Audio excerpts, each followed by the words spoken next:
Com um olhar mais atento sobre a homossexualidade na Grécia Antiga nos últimos anos, vemos um avanço inegável dos direitos LGBT através de vários processos judiciais e campanhas políticas. As pessoas LGBT conseguiram muitos direitos nos últimos anos. Os sociólogos sugerem que isto nada mais é do que o resultado de décadas de opressão, acreditando que são uma minoria oprimida que precisa de liberdade. No entanto, não é necessário violar e alterar a história em nome do orgulho gay. Uma situação histórica que muitas vezes surge em nome do orgulho gay é a antiga sociedade grega e várias figuras históricas da Grécia Antiga que são falsamente retratadas como gays na cultura pop. A relação entre Aquiles e Patroclo é um exemplo disso. Na Ilíada, Homero descreve uma amizade profunda e amorosa entre os dois homens, mas nunca os classifica explicitamente como amantes. Muitos intérpretes modernos da história, no entanto, gostam de usar o relacionamento dos personagens como evidência da glorificação gay na literatura e cultura grega antiga. Alexandre, o Grande, também é outro que sofre com isso na história. Embora as verdadeiras fontes históricas que temos nos mostrem claramente que o rei grego tinha diferentes amantes todas as noites, ele é considerado o homem gay mais famoso da antiguidade, simplesmente porque alguns lacradores em Hollywood o imaginou assim. Na verdade, Alexandre, o Grande, provavelmente dormiu com mais mulheres do que qualquer famoso do cinema. Como chegamos a esse equívoco sobre a homossexualidade na Grécia Antiga? Essa história viralizou realmente com Kenneth Dover, em Grey Homosexuality, em 1978. Desde então, a homossexualidade na Grécia Antiga tem sido muito discutida, principalmente do ponto de vista sociológico e antropológico.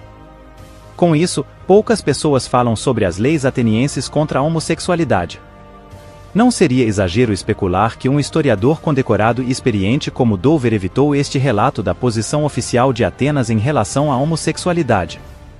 Em vez disso, baseou a sua investigação e conclusões em certas peças de arte, como a pintura de vasos e a representação idealizada de relações homoeróticas descritas brevemente por Platão em algumas das suas obras.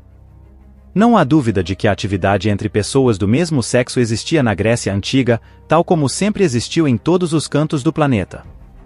O que é importante aprender, porém, é que a homossexualidade nunca floresceu na Grécia, como tantas pessoas acreditam falsamente hoje.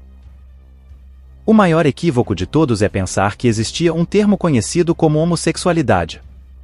Ao contrário da crença popular, a palavra homossexual é uma invenção moderna. Simplificando, alguns homens gregos não discriminavam quando se tratava de sexo, para eles qualquer atividade sexual era apenas sexualidade. Não homossexualidade ou heterossexualidade. Curiosamente, aqueles que gostavam de receber eram mal vistos dentro da sociedade ateniense e eram chamados de kinaidoi, que eram os homens que permitiam que outros homens os penetrassem. Esta era uma palavra degradante, sugerindo que a antiga Atenas, a chamada cidade-estado grega de mente aberta da antiguidade, não era nada favorável aos gays. O resto das antigas cidades-estados gregas seriam hoje classificadas como sociedades machistas, com Esparta desaprovando os homens que se envolvessem em atividades homossexuais. Era uma característica geral das sociedades, que ser dominante era nobre, enquanto ser submisso era o oposto. Para um homem coríntio ou espartano, escolher deliberadamente um papel sexual submisso fazia ele ser visto como uma espécie de traidor, alguém que aceitava ser desprezível, pelo prazer sexual, quando poderia ser nobre. Na verdade, os antigos gregos viam a homossexualidade como um padrão vergonhoso por natureza. É por isso que em toda a literatura helênica da Era Antiga não existe uma única descrição de um ato homossexual, ao passo que existem muitos atos heterossexuais são descritos em detalhes, sendo Zeus um dos mais relatados. O que aprendemos com Xenofonte é que Sócrates não era um professor que se aproveitava dos seus alunos mais jovens, como a cultura pop moderna normalmente apresenta. Em vez disso, o lendário filósofo não permitiu qualquer contato físico entre ele e os seus alunos mais jovens. De acordo com seus ensinamentos, qualquer tipo de atividade sexual ou outro contato físico entre professor e aluno era simplesmente inaceitável. O mais famoso aluno de Sócrates, Platão, foi mais um notável grego antigo cujos escritos foram totalmente mal compreendidos e tirados de contexto. Platão escreveu que o único tipo de amor verdadeiro é o amor entre dois homens, e dedicou 2 dos seus diálogos a esse assunto: o banquete e o Fedro. na realidade, o amor que Platão quis dizer não incluía a homossexualidade ou qualquer tipo de atividade sexual. James Davidson, um professor de História Antiga na Universidade de Warwick, questiona um artigo publicado pelo The Guardian sobre a homossexualidade na Grécia Antiga. Como alguém como Platão, que adorava o amor entre homens, poderia ao mesmo tempo descrever o sexo entre homens como um ato totalmente profano? A resposta para essa pergunta é muito simples. O tipo de amor entre dois homens que Platão descreveu em Banquete concentra-se na beleza da alma acima da do corpo. Como Platão afirma claramente nas suas obras, o amor ou amizade entre dois homens está acima do amor que um homem tem por uma mulher. De acordo com Platão, amar espiritualmente outro homem destaca a beleza absoluta da alma e é o amor altruísta que só pode ser comparado ao amor entre um pai e seu filho. Sendo assim, Platão considerava a verdadeira amizade entre dois homens ainda maior que o amor de um homem e uma mulher, pois o amor entre homem e mulher envolve relações sexuais, enquanto um amor entre dois homens é como o amor de um pai e seu filho. Várias pessoas tentam reescrever a história. Apesar de toda a sua grandeza como poeta e dramaturgo, Oscar Wilde foi uma dessas pessoas. Na sua tentativa de defender o amor entre pessoas do mesmo sexo, Wilde criou uma narrativa alternativa da história em que o amor homossexual floresceu. E ele escolheu a Grécia Antiga como a sociedade ideal para localizar a sua utopia gay. O famoso escritor reescreveu a história da Grécia e ofereceu uma versão alegre da antiguidade clássica, na qual a sua paixão do século XIX se juntou a uma tradição contínua que remontava aos próprios alicerces da civilização europeia.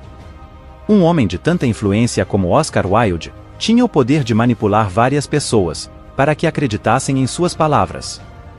Apesar da linguagem ousada e elegante que Wilde usou nas suas campanhas sobre a homossexualidade, todos os historiadores contemporâneos concordam que muito pouco, ou praticamente nada nos seus discursos era verdade. Independentemente disso, as fantasias e histórias imaginativas de Wilde continuaram e têm estado em constante circulação desde sua época. Os cenários de Wilde foram usados repetidamente nos séculos passados, e continuam citando as mesmas personalidades gregas heterossexuais do passado, a fim de defender uma ideia que nunca existiu. Julgando pelas crenças e teorias atuais de muitas pessoas em todo o mundo sobre a Grécia Antiga e a homossexualidade, pode-se afirmar que a tentativa de Wilde de reescrever o passado sexual da Grécia clássica foi bem-sucedida, embora seja completamente falsa. Para entender como as pessoas da Grécia viam a sexualidade, precisamos estudar a história com uma mente aberta e justa. Um historiador deve deixar suas crenças pessoais e preferências sexuais de lado quando fica à frente de pesquisas históricas. Mais importante ainda, as fontes históricas disponíveis que demonstram claramente as crenças de uma determinada cultura nunca devem ser subestimadas ou ignoradas simplesmente porque não estão de acordo com as nossas crenças e práticas modernas. Como, por exemplo, o escritor Dover, que escreveu um livro há 40 anos, baseando suas teorias em alguns artefatos de pintura em vasos dentre os milhares que foram encontrados ao longo dos anos. Imagine se daqui a séculos, nossos descendentes julgassem nossa cultura e sociedade pela capa de um álbum de um funk, ou por um DVD pornográfico. Isso não representaria as bilhões de pessoas que estão vivas hoje. Dover e Wilde ignoraram fontes disponíveis, que nos dão uma ideia clara de como a maioria dos antigos gregos se sentia em relação ao romance e ao sexo. O enredo da famosa peça Lisístrata de Aristófanes é um dos muitos exemplos. Nesta peça, as mulheres atenienses optam por negar sexo aos seus maridos, a fim de obrigá-los a cessar a guerra com Esparta. Se a homossexualidade fosse tão amplamente praticada em Atenas, tal estratégia seria ineficaz, pois eles poderiam recorrer um ao outro para satisfazer os seus desejos. Mas o que aconteceu foi que os homens cederam rapidamente e pararam a guerra porque não conseguiram resistir a esta vontade compulsória. Também é relatado por historiadores persas e indianos que a grande maioria dos soldados de Alexandre, o Grande, queriam voltar para casa porque sentiam falta de suas mulheres. Alexandre casou-se com Roxane, na tentativa de encorajá-los a se casarem com as mulheres locais. Por não se casarem, não significa que eram gays, apenas mostram que tinham uma grande preferência pelas mulheres gregas.